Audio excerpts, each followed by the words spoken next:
Bismillahirrahmanirrahim. Assalamualaikum warahmatullahi wabarakatuh. Sahabat cilik, anak-anakku yang soleh dan soleha di kelas 4.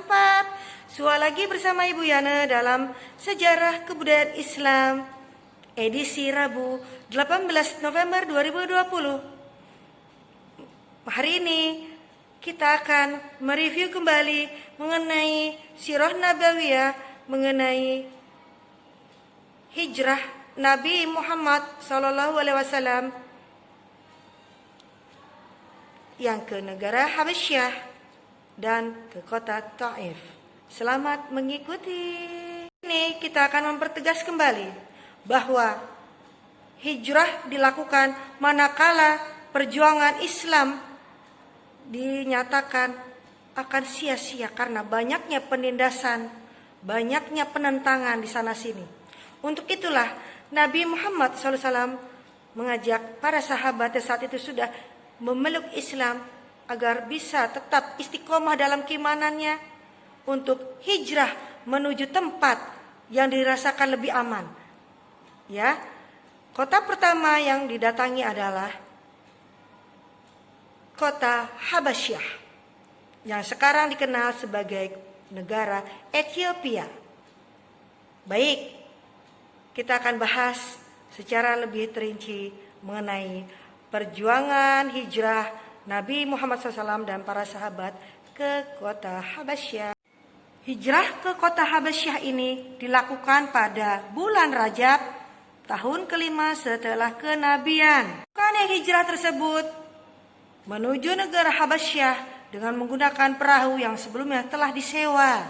Muhammad SAW hijrah dengan didampingi oleh 10 orang pria dan 5 orang wanita. Tangan mereka disambut dengan hangat, tiada penolakan oleh seorang raja beragama Nasrani. Nasrani tersebut bernama Najasyi, yang walaupun masih beragama di luar Islam, tapi tidak menolak ajaran yang disampaikan oleh Nabi Muhammad SAW. Dan kaum muslimin tersebut di negara Habasyah tersebut berlangsung selama 3 bulan.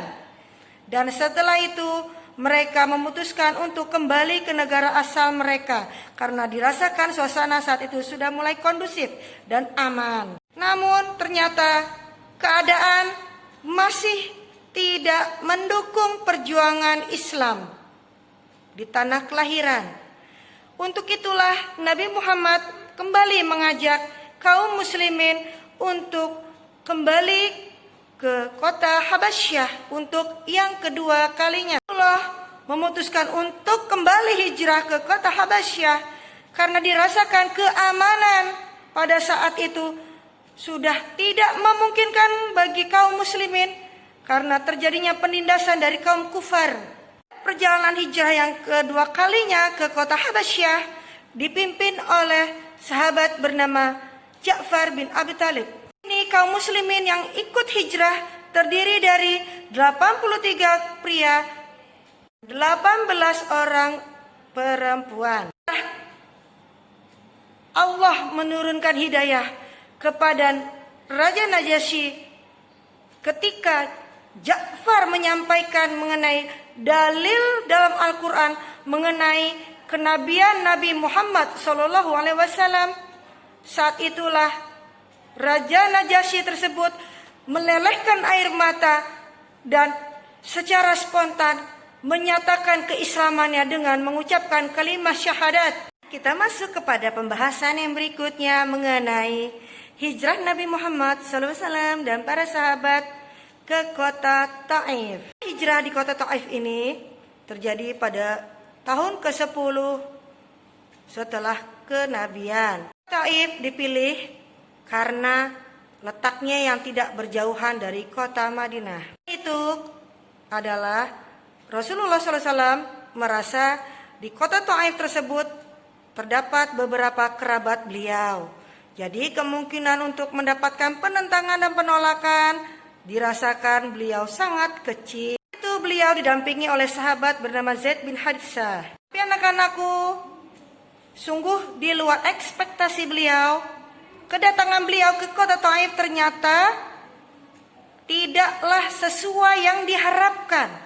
Walaupun di situ banyak kerabat beliau, ternyata penduduk kota Taif tidak menerima kedatangan Nabi Muhammad dan para pengikut beliau. Sehingga karena mengalami penolakan keberadaan beliau dan para kaum muslimin, maka Rasulullah memutuskan untuk pergi dari kota Taif. Tapi ternyata walaupun beliau sudah meminta keberadaan beliau di kota Taif tidak digembar-gemborkan, ternyata terjadi pembelokan. Ada yang membocorkan mengenai kedatangan Rasulullah ke kota Taif. Akhirnya terjadilah pengepungan yang dilakukan oleh penduduk Taif kepada Nabi Muhammad SAW dan para pengikut. Hanya dikepung oleh penduduk kota Taif, melainkan penduduk kota Taif dikerahkan oleh pemimpin kota Taif untuk menghina, mencaci, bahkan melempari Nabi Muhammad SAW dengan pasir. Hanya dengan pasir, anak-anakku. Kalau timbang pasir saja mungkin masih bisa lah kita tidak terlalu bersedih melihat pemimpin kita dilempari pasir. Tapi juga dilempar dengan batu, nak. Sampai kaki beliau terkena luka lemparan batu dan pasir tersebut sehingga meneteskan darah. Tersebut sahabat Zaid merasa tidak tega, bahkan otomatis melindungi tubuh Rasulullah dengan badannya sendiri, nak. Akibatnya kepala dari sahabat Zaid tersebut pun terluka. Dalam keadaan terluka, berjalan tertatih-tatih, Nabi Muhammad SAW tidak mau melakukan perlawanan kepada setiap perbuatan penyiksaan yang dilakukan oleh penduduk kota Taif kepada beliau. Beliau tidak menggunakan hak beliau untuk mendoakan kepada orang-orang yang telah berbuat zalim kepada beliau. Insya Allah kalau beliau meminta diturunkan azab saat itu, akan turunlah azab dari Allah kepada penduduk Taif tersebut. Tapi beliau tidak mau melakukan hal seperti itu. Bahkan ketika malaikat Jibril hendak meminta Rasulullah untuk mendoakan kepada Allah agar turunkan azab kepada penduduk Taif yang berbuat aniaya kepada Nabi Muhammad SAW, beliau menolak. Karena apa? Beliau menganggap perlakuan penduduk kota Taif kepada Islam itu karena mereka belum memahami hakikat Islam yang sesungguhnya. Yang dilakukan beliau sebaliknya, mendoakan agar kelak suatu saat ada di antara keturunan penduduk kota Taif beralih memeluk agama Islam. Mungkin hal tersebut bisa kita lakukan, nak.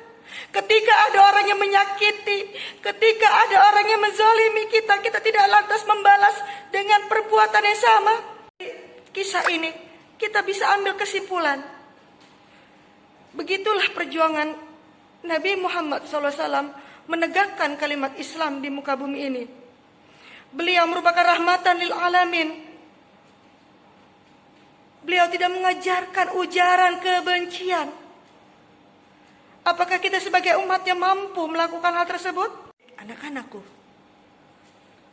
sudah dapat kita ambil kesimpulan.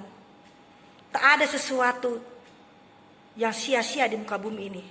Berkat kesabaran, keteguhan hati, perjuangan Nabi Muhammad SAW menyebarkan ajaran Islam, Islam tersebar sampai saat ini. Kita bisa teladani sebagai seorang siswa di zaman milenial ini, pantang menyerah, tidak boleh mendendam kepada orang yang berbuat zalim ke diri kita. Patut kita tiru. Oke, Ibu cuma satu. Pilih saja. Pertanyaan A menyebutkan nama para kaum muslimin yang ikut hijrah ke kota Habasyah. Atau pertanyaan kedua, boleh dipilih, yaitu menceritakan perbedaan hijrah yang pertama dan yang kedua ke kota Habasyah. Ingat perbedaannya. Hijrah yang pertama ke Habasyah dan hijrah yang kedua masih ke kota Habasyah. Apa perbedaannya? Kasih atas perhatiannya. Jumpa lagi ya minggu depan dengan Bu Yana dalam SKI. Tetaplah bersemangat dalam belajar.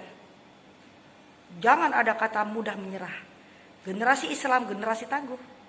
Terima kasih. Wassalamualaikum warahmatullahi wabarakatuh.